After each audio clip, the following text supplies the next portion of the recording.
Bienvenue sur cette Torah. Voilà, on va faire un cours sur Purim.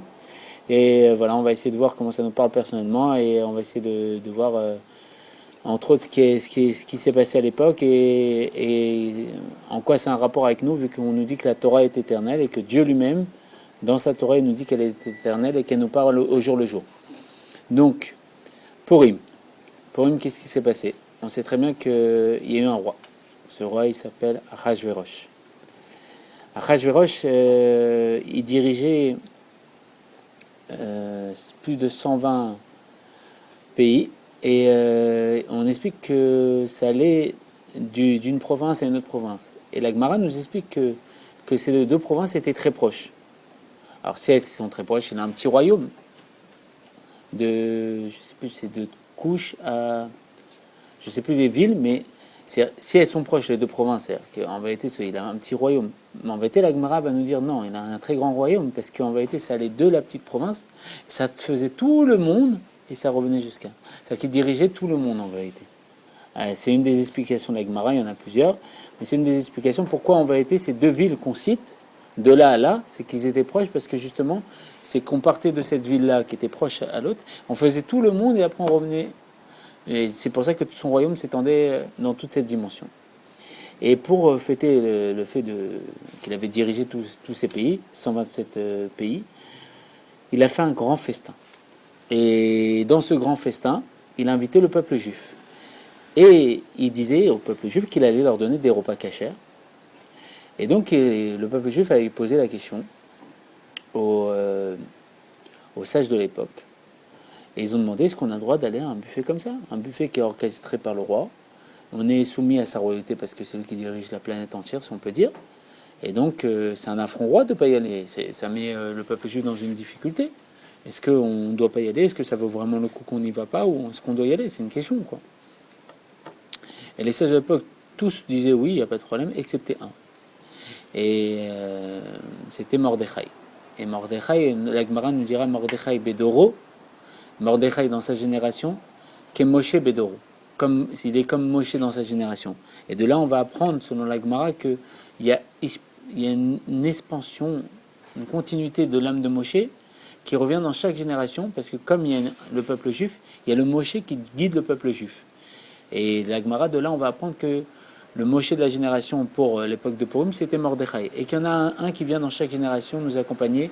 Tant que le peuple juif est en exil, il y a le Moshe qui vient pour essayer de sortir, et plus que ça, pas pour essayer, pour sortir le peuple juif de l'Égypte. L'Égypte, on sait très bien, Mitzraïm, c'est même lettre que Mitzraïm limite, des limites personnelles de tout à chacun. Et donc là, qu'est-ce qui s'est passé? Lui s'est opposé. Et on sait que dès qu'il y a une accusation qui vient, l'accusation, elle revient à la source de la faute de l'arbre de la connaissance du bien et du mal. Alors qu'est-ce qui s'est passé? Ils sont partis. Et ils ont mangé. On expliquait que là-bas, dans le buffet du roi, il donnait le vin, un vin qui était plus vieux que l'âge de la personne, c'est-à-dire qu'une personne de 20 ans lui donnait un vin de 21 ans, tellement qu'on dévoilait la royauté et la richesse du roi, la souveraineté du roi, l'abondance du roi. Et à la fin, petit à petit, au fait de manger avec les non-juifs et tout ça, et c'est pour ça que c'est pas bien selon la halakha de manger avec un non-juif, de faire les chaïm, de boire avec lui et tout ça. Qu'est-ce qui s'est passé? Ils sont laissés et petit à petit ils ont commencé à manger pas cachère. Et à la fin ils ont mangé même dans les ustensiles du Beth Amikdash du temple. Et bien sûr à ce moment-là il y a une accusation qui est montée au ciel.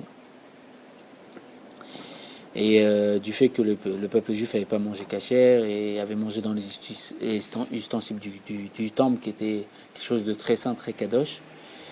Et elle a remis en cause un décret. Et on voit que comme la source de toutes les fautes, c'est la source de l'arbre de la connaissance du bien et du mal, dans ce fait-là, la faute, elle est revenue. Cette faute de l'arbre de la connaissance du bien et du mal. Et donc les acteurs de l'arbre de la connaissance du bien et du mal, c'était quand même le serpent, Chava, Adam. Alors où ils sont là? Où ils sont placés? Alors Chava, on sait très bien que c'est Esther. Adam Arishon, c'est Mordechai. Et le serpent, c'est Aman, celui qui a voulu anéantir le peuple juif. Et dans cette figure, Achashverosh fait référence à Kadosh Baruch Hu, à Dieu lui-même. Alors il faut comprendre comment le roi est. Et c'est ce qu'on va essayer d'aborder. Alors qu'est-ce qui s'est passé à Man? Le rabbi va nous dire des choses extraordinaires. Le rabbi va nous dire que la fête, elle s'appelle Purim. Et le rabbi nous donne un enseignement très clair, qui est connu des sages, que dans le nom de la fête, il y a toute la fête en concentré. Dans le nom d'une chose, c'est la chose en concentré qui est. Il dit, pourquoi alors la fête, elle s'appelle Purim? Pourquoi la fête elle-même, elle porte le nom de Purim? Elle aurait pu s'appeler Mishwar Manot, les cadeaux qu'on offre à des proches. Elle aurait pu s'appeler Megillah, le fait qu'on doit lire la Megillah. Elle aurait pu s'appeler... On aurait pu prendre plein d'exemples pour laquelle donner un nom à cette fête. Pourquoi ça s'appelle Purim? Et il va dire, de là, on voit que le nom de la fête qui est Purim, il y a tout en concentré dessus. C'est que c'est l'essentiel de la fête qui est dans le terme Purim. Et pourquoi Purim? C'est le tirage au sort, mais au pluriel. Purim, les tirages au sort. Alors Rabbi nous explique qu'en vérité, Aman, qui est un descendant d'Amalek, d'accord? Amalek, c'est qui? On sait très bien, c'est Gamatria Safek, le doute.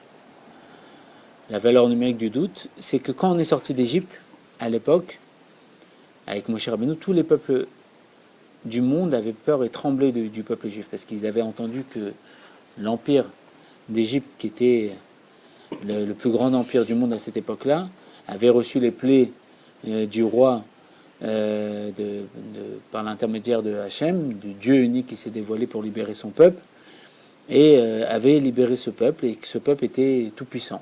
Et donc il tremblait d'affronter un peuple comme ça, il tremblait que ce peuple vienne les rencontrer. Et voilà, pour la petite histoire. Et qu'est-ce qui s'est passé? Le Rashi nous ramène une explication. Il y a marqué que Amalek est venu affronter ce peuple. Et l'explication de Rashi nous donne un machal, un exemple, pour essayer de comprendre. Il dit, c'est comme quelqu'un qui se trempe dans de l'eau bouillante. Il saute dans l'eau bouillante. Mais quand il saute dans cette eau bouillante, il se brûle. Mais le fait qu'il a sauté dans l'eau bouillante, après qu'il s'est brûlé, il dit aux gens, ça y est, maintenant que moi je me suis brûlé, je l'ai refroidi, vous pouvez venir. En vérité, le fait qu'Amalek nous a affrontés, il a donné la possibilité aux autres peuples de ne plus avoir si peur de nous. Donc il s'est brûlé pour pouvoir donner la possibilité d'enlever cette crainte que tous les peuples ils avaient sur le peuple juif. Et donc, le descendant d'Amalek, qu'est-ce qui s'est passé après? On sait que Hachem, Akadosh Baruch Hu, il va demander par l'intermédiaire de son prophète à Shaoul, qui était le roi du peuple juif, d'exterminer le peuple d'Amalek. Et qu'est-ce qui s'est passé? C'est que là-bas, Shaoul, quand il va exterminer le peuple d'Amalek, il ne va pas exterminer les animaux. Pourquoi? Parce qu'il a voulu faire, si on peut dire, mieux que ce que Dieu lui avait dit. Il a voulu offrir les animaux en korban, en sacrifice pour Dieu. Et le roi du peuple d'Amalek, il s'est transformé justement en brebis et il s'est échappé de là. Et de là est venu le fait que Shaoul a perdu sa royauté et que David Améler est venu en tant que roi. Alors comment Shaoul, qui est appelé un tzaddik, et que celui qui dit que c'est pas un tzaddik, il a pu faire une faute comme ça? On explique que justement, Esther et Mordechai découlent de la tribu de Benyamin et que Shaoul aussi découle de la tribu de Benyamin. En vérité, quand Shaoul il a voulu faire ce niveau-là d'offrir un sacrifice, en sacrifice tous les animaux d'Amalek, il a voulu faire, on va dire, élever le mal vers le bien. C'est-à-dire transformer l'obscurité en lumière. Mais Dieu, il avait demandé de tuer. Pourquoi? Parce que ce n'était pas de son niveau de faire ça. Mais lui, il a ressenti qu'il pouvait le faire. Pourquoi? Parce que justement, c'était ses descendants qui allaient le faire. Qui? Mordechai et Esther, à la période de Purim. Donc en vérité, lui, il avait fait cette faute. En vérité, ce n'est pas une faute parce qu'il a ressenti qu'il avait la possibilité de le faire. Mais c'était sa descendance qui avait la possibilité de le faire. Donc Esther et Mordechai qui vont le faire à la période de Purim. Pourquoi? Parce que Venafar ou ils ont renversé ce qui devait se passer.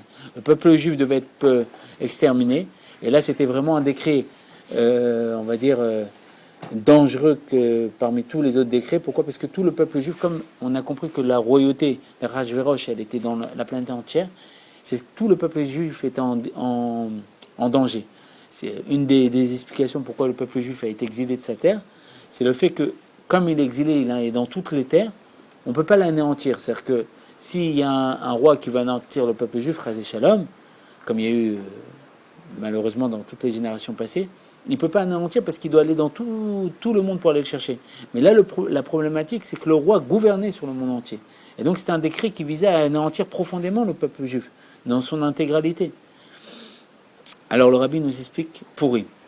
Il dit pourquoi Purim au pluriel et pas pour au singulier. Il nous dit parce que Aman il a tiré un tirage au sort pour savoir quand il allait mettre un décret pour anéantir le peuple juif. Et Purim, pourquoi pluriel? Parce qu'il nous explique qu'il a tiré plusieurs goral, plusieurs tirages au sort, jusqu'à tomber à une date qui l'intéressait. Parce qu'on nous dit dans le Midrash qu'en vérité, Aman, lui, il était en Israël. Et il était en Israël là-bas, et là-bas, il s'est expliqué qu'il était coiffeur en Israël. Et il coiffait les Juifs, et c'est pour ça qu'il avait beaucoup de connaissances sur le peuple juif. Et entre autres, il était sorcier. Et on va comprendre de là, le rabbi, comment il va nous ouvrir les yeux, il va nous montrer qu'en vérité, Aman, c'est pas un petit rigolo qui est venu, qui a tiré un tirage au sort. Et c'est pas pour rien qu'on donne le nom de Purim à la fête. C'est qu'en vérité, c'est quelqu'un qui connaissait énormément de choses, et on va voir tout, pas tout ce qu'il connaissait, mais entre autres ce que le rabbi nous fait voir et nous dévoile à nos yeux, nous ouvre les yeux de tout ce qu'il connaissait et tout ce que ça sous-entend, tout ça. Alors, Aman, c'est expliqué que quand ils sont descendus d'Égypte, non, plutôt d'Israël, quand il y a eu la destruction du temple, et après ils sont partis s'exiler, qu'est-ce qui s'est passé? Il y a marqué que Aman, il est venu, il a fait le voyage avec le peuple juif, et là-bas il avait plus d'eau. Il devait mourir. Et il a demandé de l'eau à Mordechai. Et Mordechai, il a dit, je te donne de l'eau, à une seule condition. C'est que si tu marques sur ma semelle de chaussure que tu es mon esclave. Je te donne de l'eau à une condition, je te sauve la vie que tu deviennes mon esclave. Et il a marqué une des choses qui énervait énormément Aman, c'est que tout le monde se prosterne devant lui parce que c'était le premier ministre, le second après le roi, et que quand il arrivait devant Mordechai, Mordechai ne se prosternait pas, il dit, moi je veux bien me prosterner devant toi, mais regarde la semelle, tu es mon esclave, je ne peux pas me prosterner devant mon esclave. Une des explications pourquoi Mordechai ne se prosternait pas devant Aman, parce que justement, au préalable, il lui avait dit que c'était, comment ça s'appelle, il était devenu son esclave parce qu'il lui avait sauvé la vie. Et donc, Purim. Pourquoi le pour? Pourquoi le goral? On nous explique qu'il a jeté beaucoup de goral. Et il a vu qu'à chaque fois qu'il lançait, comme il y a 12 mois dans l'année, à chaque fois qu'il lançait un goral, et quand ça tombait, il y a une version qui nous dit qu'il est tombé dans tous les mois de l'année, et il a vu que dans tous les mois de l'année, le peuple juif, il avait un miracle, un mérite, excepté dans un mois, le mois d'Adar. Bizarrement, dans le mois d'Adar, il a vu qu'il y avait quelque chose qui pouvait toucher le peuple juif dans son intégralité. Qu'est-ce qu'on dit, mois d'Adar? Marbim Besimcha, on augmente dans la joie. Pourquoi on augmente dans la joie? Parce que le mois d'Adar, c'est la naissance de Moshe Rabbeinu. Et comme Moshe Rabbeinu, il est né à cette date-là, on augmente dans la joie. Pourquoi? Parce que Moshe, c'est notre libérateur. C'est lui qui vient nous sortir d'Égypte.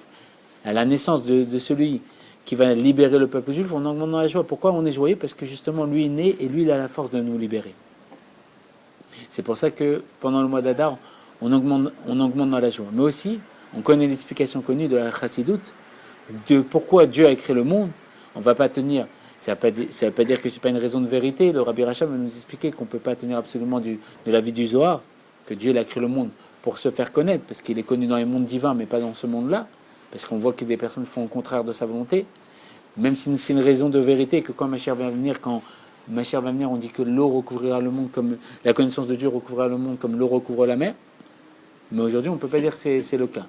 Et il va pas prendre la vie du Etzraïm. Le Rabbi Racham a pris un questionnement, un approfondissement pourquoi Dieu a créé le monde. Et le Etzraïm, le Harizal, il dit que c'est pour montrer ses possibilités, son potentiel. On voit que dans les mondes supérieurs, tout son potentiel est connu. Rabbi Chaim Vital, qui va ramener les écrits du Harizal, va nous dire que Dieu a créé un monde, une infinité de mondes infinis, juste pour montrer qu'il... Et à quoi ça sert cette infinité de mondes infinis? Juste pour montrer qu'il peut créer une infinité de mondes infinis. Donc là-bas, on voit son potentiel, toutes ses possibilités dans les mondes divins. Les anges, ils le voient, mais nous, on ne le voit pas. Parce que malgré tout, on ne le voit pas ici. On croit que c'est le monde, on ne voit pas que c'est Dieu qui dirige tous les moindres choses, à part quand on étudie la Torah, mais on ne le voit pas profondément. À part quand Mashiach va venir. Et la vie, pourquoi Dieu a créé le monde, ça va être parce que Dieu a une tava, c'est un midrash, et c'est la vie que la chassid va retenir, que Dieu a une tava, un désir d'avoir une demeure bétartonim, de résider au plus bas. Et qu'est-ce qui se passe? Mois d'Adar, Mabim Besimcha, on augmente dans la joie. Pourquoi? Parce qu'on nous explique que Hadar, c'est les lettres de Aleph Dar. Aleph, la Gemara l'a décrété, c'est Aloufo Shelolam. C'est Dieu lui-même. Et Dar, c'est l'habitation. Dieu, il a une tava, un désir, d'avoir une demeure bétarton, de résider au plus bas. C'est quoi le plus bas? C'est résider pour Dieu dans une habitation, dans une limite. À l'image de ce que Shlomo Ameler, il a dit. Shlomo Ameler, il a dit quoi? Tous ces mondes spirituels, ils ne peuvent pas te contenir. Et le Beth Amikdash, il peut te contenir. Et il s'est merveillé dessus. Et c'est quoi le mois d'Adar? Dans le nom du mois, il y a tout le mois. C'est Aleph Dar. Aleph, Aloufo Shelolam, tel qu'il est dans son immensité, il réside dans le Dar, dans l'habitation. Il réside parmi nous. Et donc, c'est pour ça qu'on peut gagner le procès. C'est pour ça qu'il y a marqué en Adar, si on a un procès contre un goy, on peut le gagner. Et si on a un procès contre un goy, il faut attendre le mois d'Adar pour pouvoir l'entamer.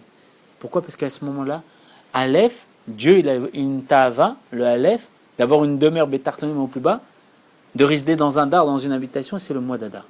Et qu'est-ce qu'on voit dans le mois d'Adar? On doit augmenter la joie. Pourquoi? Parce que Dieu réside parmi nous. Mais juste, il y a les voiles qui cachent tout ça. Par le fait de quoi? Comment il réside Dieu parmi nous? Par le fait qu'il y a la naissance de Moshe Rabbeinu. Parce qu'il y a marqué que sur Moshe Rabbeinu, Bétor Grono, à travers sa bouche, Dieu est parlé. Par Moshe Rabbeinu, comment Dieu réside? Le Aleph, il réside dans le Dar. Dieu réside dans le Dar par l'expression de Moshe qui est quoi? Que Moshe veut libérer le peuple juif et Moshe l'a envoyé par Dieu. Et le Shaliar, il est Kemoto, il est comme Dieu lui-même. Comme il l'a envoyé, il vient avec les forces de Dieu et vient nous libérer. C'est Dieu lui-même qui vient dans son habitation et il vient faire en sorte que dans son habitation, on respecte sa volonté, qui est quoi? De dévoiler qu'en vérité, son fils, c'est un prince. Et que l'habitation aussi, ça lui appartient. Et que lui aussi gouverne avec le roi. Et donc, qu'est-ce qui se passe? Lui, Aman, quand il a vu le mois d'Adar, il ne savait pas que c'était la date de naissance de Moshe Rabbeinu. Parce que Moshe Rabbeinu est né et il s'est voilé à nos yeux le même jour, Zayin Adar, le 7 Adar. Il est né et il s'est voilé le même jour, 120 ans après, pour nous dire que c'était une vie complètement parfaite, de perfection absolue. Qu'il a rempli tous ses jours. Et lui, il a vu que c'était la date de voilement de Moshe Rabbeinu. Donc il s'est dit, comme Moshe Rabbeinu, c'est une âme générale, et qu'on dit que dans Moshe Rabbeinu, c'est expliqué que toutes les âmes du peuple juif sont concentrées, que lui contient toutes les âmes du peuple juif. Il dit, comme Moshe Rabbeinu, il s'est voilé à cette date-là, ben je peux voiler, on va employer le terme, comme il est mort, selon le discours de Haman, à cette date-là, nous on sait le peuple juif qui s'est simplement voilé, que Mita en hébreu c'est passage, il est passé dans une autre dimension qui n'est pas perceptible à nos yeux, et qui va se dévoiler quand Mashiach va venir, par le fait qu'on va tous le connaître, on va voir que rien n'est parti, mais tout est là, et qu'on va voir tout le potentiel de Dieu, que tout en vérité est voilé, et que la Géoula nous attend, que tout est prêt, la maison de Dieu elle est là, et que la maison de Dieu elle n'a jamais bougé, que le Beth Amidash il est là, que tout est là. Qu'est-ce qui s'est passé? Il a dit, comme Moshe Rabbeinu il est mort, et qu'en lui il contient tous les âmes du peuple juif, je peux exterminer tout le peuple juif à cette date-là. Donc il a tiré plusieurs gorales, plusieurs pour, et donc c'est pour ça que la fête elle s'appelle Purim, et à cette date-là, qu'est-ce qui s'est passé? Il a dit, voilà, c'est la date où je peux exterminer, je peux mettre mon décret pour le peuple juif. Mais il ne savait pas que c'est la date du Mazal, de la naissance. Et on dit que la date de la naissance, le Mazal, il est fort. La force du peuple juif, c'est-à-dire que le Mazal, l'influence est forte. Pourquoi? Parce que dans la date d'anniversaire, il y a toute la date en concentré. C'est pour ça que c'est vrai que dans Agmara, on disait qu'à cause de la fête d'Adam Arishon, on ne fêtait pas l'anniversaire. Pourquoi? Dans Agmara, on nous disait qu'il ne faut pas fêter l'anniversaire parce que quoi? Tu vas fêter quoi? À cause d'Adam Arishon, il a fait la faute, plus tu avances dans ta vie, plus tu vas mourir. Tu t'approches de ta mort. Tu ne vas pas fêter le fait que tu t'approches de ta mort. Mais on voit que les tzadikim et le Baal Shem Tov fêtaient son anniversaire. Et les Rebbeim, ils fêtaient leur anniversaire. Ils fêtaient de façon cachée, parce que c'est vrai que tout le monde à l'époque voulait les tuer, même s'ils ne pouvaient pas. Mais ils fêtaient leur anniversaire. Et on voit que le Rabbi il vient et dit, fêtez tous votre anniversaire. Ça dépend de comment on voit la chose. Est-ce que tu vois que tu commences à te diriger vers la mort? Tu vois le négatif, comme dans un verre, tu peux voir dans un verre qui est à moitié rempli, le verre à moitié vide, donc que le négatif. Et dans notre vie, c'est comme ça. On peut voir tout ce qui se passe dans notre vie et ne voir dans notre vie que le verre à moitié vide. C'est la partie de ma vie où Dieu est voilé. On peut voir dans mon verre que le positif, le verre comment il est rempli. Comment Aleph Dar, comment dans ce mois d'Adar et dans toute ma vie en intégralité, Dieu réside. par le fait que j'ai une partie de lui-même à l'intérieur de moi. Ce Aleph Dar, ce Hadar, c'est aussi le fait, l'expression du juif. Le juif, c'est une partie de Dieu. Nefesh Elokai Mimal Mamash, une partie de Dieu telle qu'elle est là-haut, Mamash, dans sa Mamashut, vraiment pour de vrai, à l'intérieur de lui. C'est quoi le Aleph? Dieu, il est rentré dans le Dar, l'habitation, c'est quoi? C'est le juif. Est-ce que tu regardes la partie de Dieu qui t'habite? Et ça, c'est le verre à moitié plein de ta vie, et que pour ça, il y a rien qui compte au monde, et toutes les valeurs du monde, c'est effet, c'est rien pour toi, parce que t'as ce qu'il y a de plus précieux, c'est la proximité avec Dieu dans ton cœur, ou tu vois le verre à moitié vide, non, je veux les richesses, je veux ceci, je veux cela. Même si le rabbi l'a dit, il faut être riche. Est-ce que tu regardes la bonne chose? Est-ce que tu vois le voile ou tu vois la vérité? Est-ce que tu vois ce qui est essentiel ou ce qui est fait secondaire? Et donc, c'est la date d'anniversaire. Et le rabbi, il a dit qu'il faut fêter l'anniversaire aujourd'hui. Et que le jour de l'anniversaire, on peut bénir. Parce que dans le jour de l'anniversaire, il y a toute la force de l'année en concentré. Et comme c'est la neshama générale de tout le peuple juif, il y a à cette date-là, au mois d'Adar, à cette date où il a voulu exterminer, il y a la force de tout le peuple juif. Et ça, il ne le savait pas. C'était la date de naissance et la date d'influence de tout le peuple juif dans son intégralité, du fait que Moshe, c'est l'âme générale et il contient tout le peuple juif dans son intégralité. Et donc, il est parti voir Achashverosh. Et on nous explique qu'en vérité, c'est quoi le Goral? Pourquoi il a jeté un Goral? C'est quoi cette expression de Goral? Un tirage au sort. Et le rabbi va nous dire que Kippurim, il a un rapprochement avec Kippurim. Pourquoi? Kippurim, on connaît tous ce jour, le jour le plus important de l'année, si on peut dire. Parce que là, on va voir que le rabbi nous explique des choses extraordinaire. Kippurim, c'est le jour où l'essence de l'âme se révèle et tous les juifs vont à Beth Knesset. Tous les juifs vont venir, ils vont reconnaître Enon Vado, il n'y a rien d'autre à part Dieu. Et c'est la force du jour de Yom Kippur, à Yom Mechaper. C'est le jour qui expie toutes les fautes, qui lave toutes les fautes, à l'image du roi, que quand son fils unique, il a fait des bêtises, mais c'est le roi lui-même qui va dire, par amour pour son roi, il peut envoyer des valets, il peut envoyer des serviteurs aller nettoyer tout ce que son fils il a dérangé pendant toute l'année. Et c'est le roi lui-même, par son amour pour son fils, il va descendre et va nettoyer tous les comme il dit dans le Tania, les excréments, les choses, voilà, les choses pas bonnes que le fils a fait. Et c'est le roi avec ses mains, il va aller nettoyer tout ça parce qu'il aime son fils profondément. Et ça, c'est comme ça. Il aime son fils et c'est comme ça. Ce jour-là, le jour de Yom Kippour, Dieu vient et nettoie tout le monde. Le jour en lui-même, il a la force d'expier toutes les fautes. Mais pour ça, le rabbi nous dit, Kippourim, c'est quoi? Ça se lit Kippourim comme Pourim. Un jour qui est comme Pourim. Alors, il dit, mais c'est quoi le rapprochement entre les deux? S'il s'appelle Kippourim, comme on a dit que dans le nom de la fête, il y a toute la fête en concentré, comme dans le nom d'une personne, il y a le caractère de la personne, comme il disait Rabbi Meir dans la Gemara. Pourquoi ça s'appelle comme Pourim? C'est un rapport avec Pourim. Alors on voit qu'aussi, dans Pourim, il y a un tirage au sort. C'est quoi le tirage au sort? On tirait au sort pour deux boucs, on prenait en sorte que deux boucs se ressemblent, et il y en avait un qui était pour Dieu, gardé pour Hachem, et un pour l'Azazel. L'Azazel, c'est les forces du mal. Que là-bas, une personne, elle venait et tirait, et il la jetait au bord d'un précipice, pour expier tous les fautes du peuple juif. Pour que lui, il remplace le fait que qui meurt comme ça, qu'on le jette d'un précipice, ça, il va prendre sur lui toutes les fautes du peuple juif. Pour l'Azazel, pour que le Yetzara, il voulait condamner le peuple juif à la mort, tiens, on va tuer le bouc, et ça, c'est à la place du peuple juif. Il y a un tirage au sort aussi, et c'est ça le rapprochement. Et il dit que le Kippourim, il a la force d'expier toutes les fautes. Mais, pour expier les fautes, on voit qu'on n'a pas le droit de manger. Qu'on doit se vêtir en blanc quand on est marié. Pourquoi? Il faut ressembler à des anges. Et le fait qu'on ne mange pas, c'est qu'on se sépare de la matière. On atteint un degré supérieur à la matière. Et donc, grâce à ce fait de tchouva, cet élan de tchouva, de se séparer de la matière, de ressembler à des anges, Dieu va nous effacer toutes nos fautes. Mais on voit que pour lui, c'est complètement l'inverse.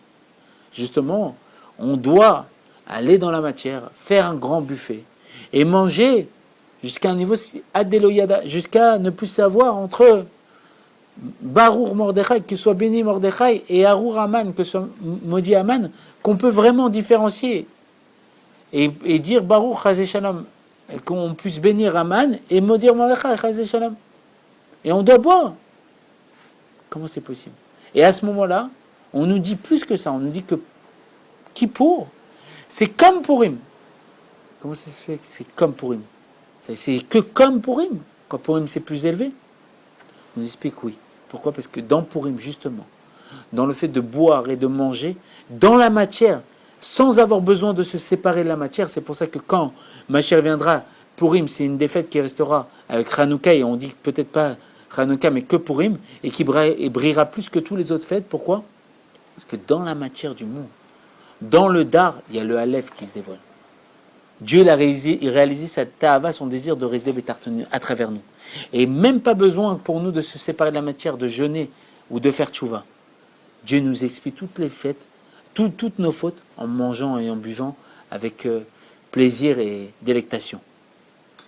Pour nous dire la supériorité de Purim par rapport à Kippourim. Alors le Rabbi, il va s'approfondir, il va dire, mais pourquoi il a eu besoin de tirer un goral?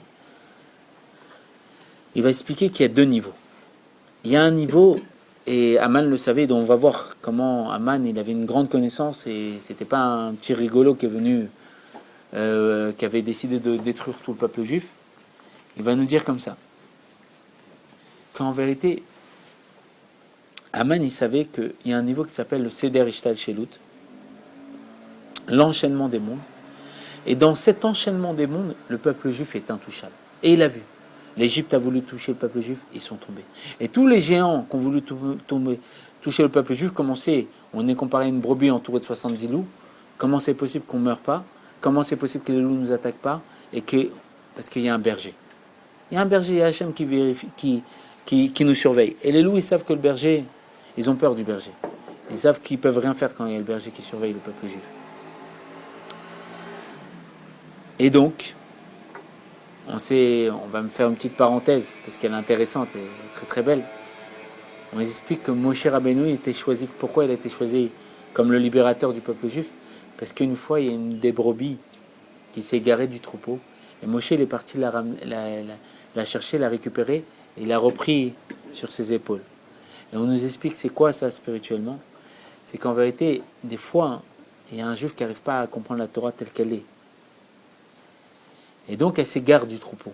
Elle s'égare dans l'exil. Elle va chercher, parce que Torah, on sait très bien, ça vient du terme Ora, un enseignement.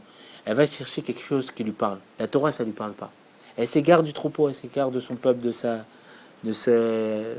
son appartenance, de son héritage, de sa source. Elle s'égare. Et Moshe, le libérateur, il vient et il va la chercher. Il la prend, il la met sur ses épaules, il lui donne une Torah. Torah, c'est l'eau. Il lui donne de l'eau à boire qui est à sa portée. Il lui donne un enseignement qui est à sa portée. C'est pour ça que Rav Mendel Futterfass, un grand chassid du Rabbi, il s'étonnait quand le Rabbi il disait des sichot pendant Shabbat. Pourquoi? Parce que les Rebbeim, ils ont toujours dit des mamarim pendant Shabbat. C'est qu'une fois, un chassid il est venu voir le Rabbi Rayad, ce précédent Rabbi. Il dit, Rabbi, je suis venu pour écouter un mamar de vous. Un mamar, on sait très bien la différence entre un discours et un mamar, une sikha et un mamar. C'est qu'une sikha, les Rebbeim, ils disaient ça, ils racontaient des histoires. Mamar, c'était spécial. On sait, tous les chassidim, ils se mettent debout, ils mettent le cartel, ils mettent la ceinture de prière, ils chantent un nigoun, un chant chassidique. Le Rabbi, il attache un mouchoir sur sa jambe, où il y a marqué qu'il tient fort la table ou le mouchoir, et où il attache sa jambe avec la chaise, avec un mouchoir. Et il y a marqué que à l'époque où le Rabbi il avait les problèmes cardiaques, que la personne qui surveillait son cœur, au moment du mamar, il voyait que le cœur il battait plus. Il est parti pour courir et il voit le Rabbi en train d'expliquer le mamar. On explique que quand le Rabbi parle, à ce moment-là, c'est un dévoilement du mont Sinaï. C'est Dieu qui parle à travers lui. Et la première fois, il s'est étonné que le cœur il battait plus. Après, il comprenait que c'était normal. Et même une fois, pour quelqu'un qui avait raconté quelque chose au Rabbi, qui l'avait touché profondément, une douleur du juif, il a vu que le cœur il s'est arrêté du Rabbi. Et il est venu le voir, il a vu que même pour le fait que des fois un juif il a un problème, et quand il raconte au Rabbi, c'est au même niveau que le mamar pour le Rabbi, ça le touche profondément, enfin, jusqu'à faire en sorte que le cœur du Rabbi ne bat plus. Et donc, le Rav Mendel Furtefass, il s'était étonné que le Rabbi dit des sichot pendant des paroles qui sont liées à la Torah dévoilée, le niglé de la Torah, pas la plénitude de la Torah. Parce que normalement, la plénitude de la Torah, il y a marqué que Shabbat c'est un jour d'élévation, c'est le jour où Dieu s'est reposé. Et il y a marqué que Shabbat, que la Géoula c'est Yom Kulo Shabbat, un jour entièrement de Shabbat. Et que normalement les Rebbeim ils ont toujours dit des Mamarim. Et on voit que le Rabbi il dit des Sichot pendant Shabbat. Et il y a marqué que justement Shabbat on va faire attention de ne pas parler beaucoup. Pourquoi pas parler beaucoup? Parce qu'on n'a pas le droit de parler des choses chol Shabbat. Il y en a un qu'on n'a pas le droit de parler des choses chol. L'Admorazaken, c'est une parenthèse, mais elle est intéressante. L'Admorazaken va nous dire pourquoi on ne doit pas parler de choses chol. Parce que on a été partis, on est les fils de prince, les fils du roi, on est les princes, on est partis dans le palais, dans tout le royaume de Dieu, et on est parti construire le royaume de Dieu et du roi. Et après Shabbat, le roi nous rappelle pour festoyer et prendre un repas et se reposer avec notre père, retrouver notre statut de prince. Comme l'âme qui est descendue dans un corps matériel pour faire une demeure à Dieu, le Aleph, l'âme, la partie de Dieu, le Aleph, telle qu'elle est en haut, telle qu'elle descend en bas, comme il dira Keter Shem Tov, le Baal Shem Tov dans son livre, que quand on a une partie de Dieu, on ne peut pas dire que Dieu est moins présent. Dieu lui-même, il descend dans un corps matériel, limité à travers un juif, dans une dare, une habitation. Mais à un moment, il se réélève à son degré, ça c'est Shabbat. Et il retourne vers le palais du roi. Et il revient dans un niveau, il se déconnecte de la matière, il dévoile que lui, il est au-dessus du monde et dans le monde. Et à ce moment-là, pourquoi on ne peut pas dire des paroles de chol? Parce que quand on parle, le Mourazaken dit que quand on parle, le juif, il crée. Et que Shabbat, si on parle de choses de chol, qui sont liées à ce qui est lié aux 6 jours de la semaine, on crée. Et on ne peut pas faire quelque chose qui est contraire devant le roi. C'est honteux devant le roi de dire des choses de chol. C'est pourquoi? Parce que quand on est avec Dieu, Dieu nous a rappelé de façon proche de lui, dans sa proximité. Et je suis en train de parler du royaume, et ça, je ne prends pas plaisir à être avec le roi. Et c'est comme si je me déconnecte du roi. Comme le Rabbi Rayatz, une fois, il était avec son Rajbas, avec son professeur. Et qu'est-ce qui s'est passé? Le Rajbas, il a vu le Rabbi Rayatz regarder par fenêtre. Et il a dit, je préfère que tu sois dehors et que tu regardes vers moi, au moins tu es avec moi, que tu sois ici, tu regardes là-bas. Pourquoi? Parce que où tu vois, où tu es. Et le Baal Shem Tov, il dit, où ta pensée elle est, où tu es. C'est-à-dire que si on est proche de Dieu pendant Shabbat et on parle de choses qui ne sont pas liées à Shabbat, on se sépare de Dieu. Et donc on crée des choses on crée un écran, un séparateur devant Dieu alors qu'on est proche de Dieu. Et donc c'est pour ça que c'est interdit, parce que Dieu il ne veut pas qu'on se sépare de lui. Comme un juif, il dit l'Admorazaken, il ne veut ou ne peut se séparer de Dieu.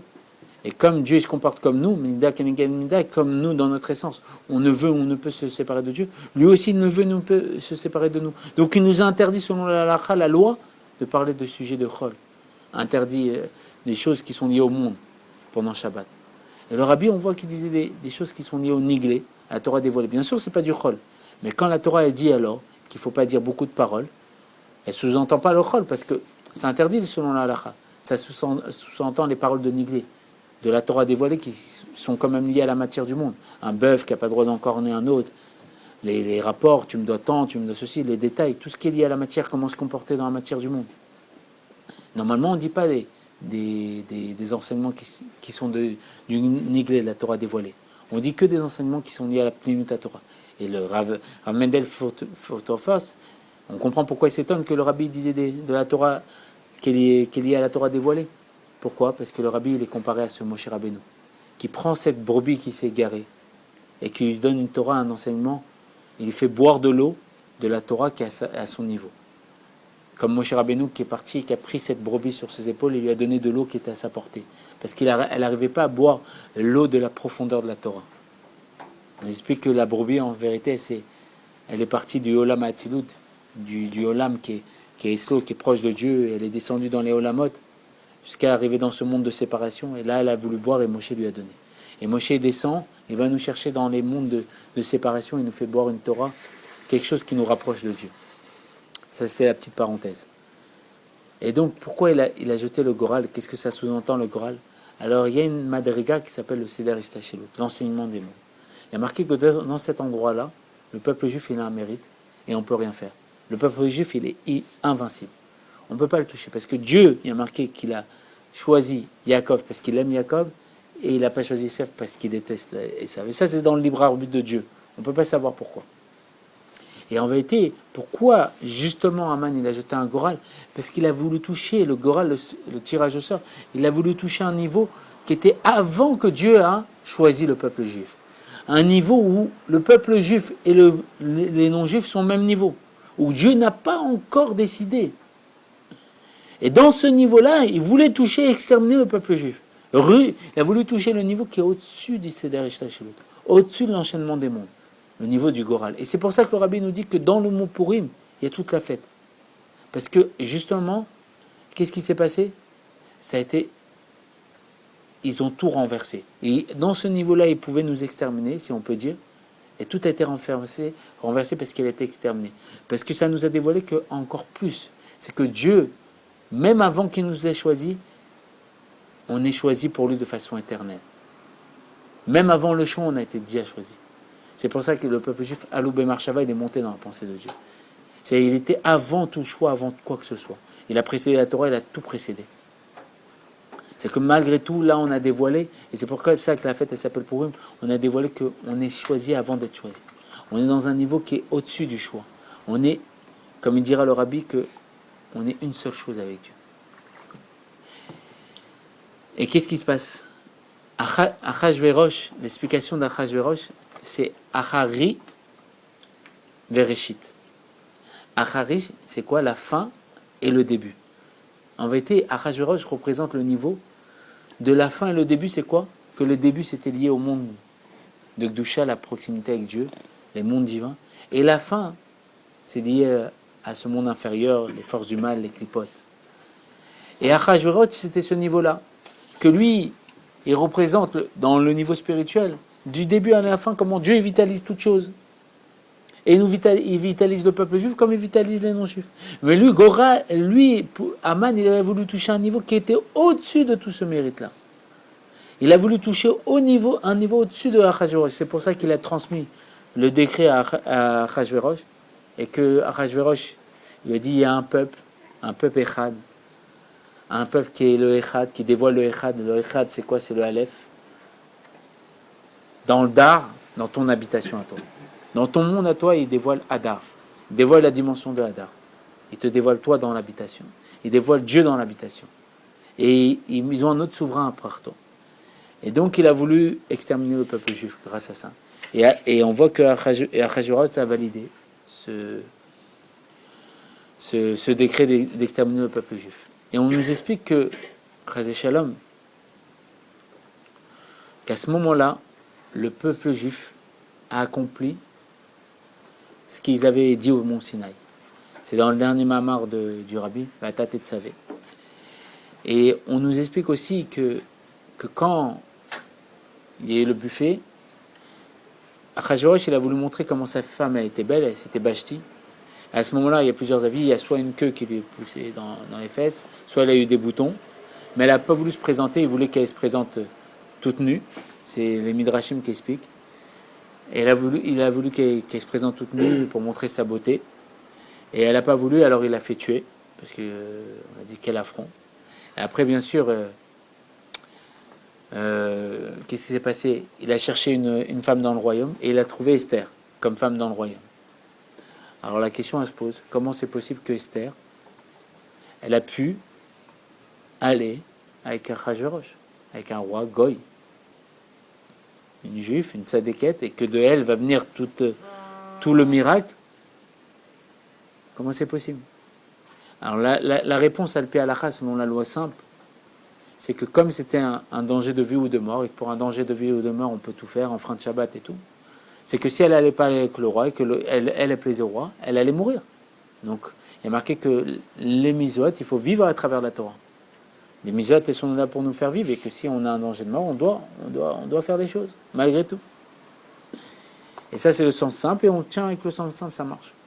Mais Baruch Hashem, le Zohar vient nous dire autre chose. La profondeur de la Torah vient nous dire c'est pas comme ça. Mais Esther, c'était qui? C'était la femme de Mordechai. Chazé Shalom, c'est comme si on dit la Rebbetzin, la femme du Rabbi, elle va aller avec un roi Goy, elle va aller avec le président. Chazé Shalom, que Dieu nous en préserve de penser comme ça. Même si selon la loi simple, elle peut le faire. Alors qu'est-ce qui s'est passé? Alors il a été Esther, il n'a pas été avec Esther. Alors le Zohar va nous dire qu'en vérité, ils ont fabriqué un Shindalet, un démon, qui avait l'apparence d'Esther, et donc il est parti avec le démon, et pas qu'Esther elle-même. Et qu'est-ce qui se passe? Le miracle, Esther, quand elle s'est présentée devant le roi, elle s'est présentée une seule fois, la vraie Esther, qui était la femme de Mordechai. Elle s'est présentée après qu'elle ait jeûné pendant 3 jours. Elle s'est présentée devant le roi, après 3 jours de jeûne. Et c'est là le vrai miracle, c'est qu'elle s'est présentée, elle, après 3 jours de jeûne. Et normalement, quand une femme est jeûne, et il fallait demander au roi avant de se présenter, normalement, elle n'est pas belle, mais malgré tout, elle a plu au roi. Et le roi, il a annulé le décret. Il y a énormément de secrets dans tout ça, chaque détail, c'est à l'infini. Esther est... Bon. Esther, à ce moment-là, on nous explique que quand Esther elle est venue, elle représente le dar, l'habitation de tout le peuple juif. Et le roi, comme on a dit, c'est Achari Vereshit. De la fin jusqu'au début. De la fin au début. C'est quoi? Le roi, il a l'image de la royauté céleste. C'est pour ça qu'on on doit dire une bracha devant un roi. Parce que il dévoile la royauté céleste. Et comme l'Admorazaken, quand le tsar il est venu déguisé devant lui, il a fait la bracha, il dit comment vous savez que je suis le tsar? Il dit parce que j'ai ressenti la royauté terrestre à l'image de la royauté céleste. Comme quand il y a eu la révolution pour tuer en France le roi et après ça s'est passé en Russie. Les Chassim nous ont dit « Oi, quelle douleur! Ils nous ont enlevé l'exemple du roi pour exprimer Dieu. » Que le roi, que quand on faisait quelque chose qui était contre un roi, on était passible de mort. Ils nous ont pris notre exemple, parce que l'image de la royauté céleste, c'est l'image de la royauté. Si on a peur d'un roi, du moins mouvement qu'on fait devant un roi parce qu'on peut mourir, combien plus qu'Alva Chomer, le roi des rois, Kadosh Baruch Hu. Et quand elle est devenue devant ce roi qui représente de la fin au début, qui représente dans son niveau spirituel le fait qu'il vitalise de la fin au début, à Kadosh Baruch Hu, il vitalise tous les mondes de la fin au début, autant l'Akdusha, autant les forces du mal, qu'est-ce qui s'est passé?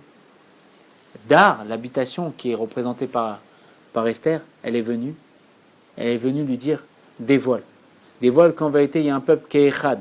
Pourquoi? Parce qu'Aman il a dit le problème c'est qu'il y a un peuple qui est echad, qui est un dans ton palais, qui ne reconnaît pas toi en tant qu'echad, il reconnaît Akadosh Baruch Hu en tant qu'echad, le peuple du Aleph, qui est dans ton dar, ton habitation, parce que toi tout ton royaume il représente toutes les provinces du monde, toute la planète. Et qu'est-ce qui s'est passé? À ce moment-là, il est marqué que le roi, il a levé le sceptre. Et le fait qu'il a levé le sceptre, c'est qu'il a validé. Il y a marqué que le roi, il ne voulait pas lever le sceptre. Mais il y a marqué que l'ange Michael, il est venu, et il a fait en sorte que le roi, il lève le sceptre. Et c'est quoi cette explication qu'il lève le sceptre? C'est qu'en vérité, il a acquiescé. Il a acquiescé de vitaliser le fait que c'est Akadosh Baruch Hu qui réside le Aleph dans ce dar, dans cette habitation. Il avait validé que lui, Acharit Vereshit, que lui, quel niveau qui vitalise du début jusqu'à la fin, que le début jusqu'à la fin, tous les mondes dans son exactitude, c'est pour le peuple juif et rien d'autre. C'est ce qu'il a validé quand il a levé le sceptre à Achashverosh. C'est pour ça qu'après Aman, il a été pendu et tout ça. Et on nous explique qu'à ce moment-là est venu le nom de Yehudi. C'est quoi Yehudi? Ça vient de Yehuda. Et de Yehuda va descendre la royauté de David Ameler et la royauté de Mashiach. C'est quoi Yehuda? Ça vient du terme Oda, reconnaître. Reconnaître qu'effectivement il y a Dieu. Et on nous dit dans ce Mahamar que le peuple juif, ils ont accepté ce qu'ils avaient dit. Pourquoi? Parce qu'il y a marqué qu'à Matan Torah, on a reçu la Torah dans l'âme. Mais à Purim, on a reçu la Torah dans le corps. C'est qu'on a reçu la Torah dans le dar, dans l'habitation, qui est le corps. On a fait résider le Aleph dans le dar, dans l'habitation. On a dévoilé le niveau d'Adar. Pourquoi? Parce qu'il y a marqué que le décret d'Aman, il visait les Yehudis, les Juifs. Pourquoi les Juifs? Ceux qui reconnaissaient l'unicité de Dieu. Parce que si, un Juif, il aurait dit non, moi je ne fais pas Torah et Mizot, il aurait pu, Chazé Shalom, ne pas être exterminé par le décret d'Aman, parce que le décret d'Aman touchait simplement tous ceux qui faisaient Torah et Mizot. Mais on voit qu'il y a Mordechai. Mordechai, il est venu, il a ramené les enfants. Et il leur a fait étudier les psukim d'or devant Aman. Et il a dévoilé, il a révélé l'essence de l'âme juive. Le niveau le plus haut de l'âme juive qui croit qu'il y a une seule chose avec Dieu. Il a dévoilé le Aleph dans le Dar. Le Aleph, Alofo Shenolam, dans son habitation. Que lui, il veut résider dans les Juifs. Il a dévoilé que Dieu résidait dans le cœur de chaque Juif. Et il a dévoilé tout ça. Et qu'est-ce qui s'est passé? Le décret a été annulé, a été renversé. Aman qui voulait pendre Mordechai dans une potence de plus de 50 mètres. Pourquoi plus de 50 mètres? On sait qu'il y a 50 portes de la connaissance. Il a voulu toucher aussi pendre Mordechai dans un niveau qui dépassait toute la connaissance, dans un niveau au-dessus de tout, encore du Seter et Shtachelot, de l'enchaînement des mondes, du fait que Mordechai il avait un mérite ou pas. Donc on voit que toute cette fête, ça touche un niveau au-dessus de notre mérite. Mais malgré ça, à ce moment-là, Dieu il a choisi nous. Et il a choisi parce que, comme on dit, c'est dans le libre arbitre de Dieu. Il aime Yaakov et il déteste Esav. Et c'est à ce moment-là, tout le décret s'est renversé. Esther, elle est partie voir le roi et Aman qui a voulu détruire le peuple juif, c'est lui qui a été pendu. Pourquoi? Parce qu'il y a marqué que Dieu, c'est comme ça. Il nous aime et c'est comme ça. Il nous a mis une partie de lui en nous. Il a voulu résider, mais tartenu à travers tout à chacun.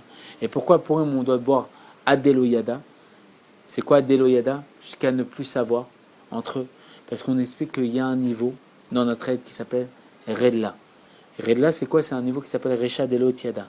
Un niveau, Recha, la tête qui ne se connaît pas elle-même. C'est quoi? C'est un niveau dans notre être où on a vu toute notre vie dans les mondes détails. On a imaginé toute notre vie. Et on doit boire jusqu'à toucher ce niveau.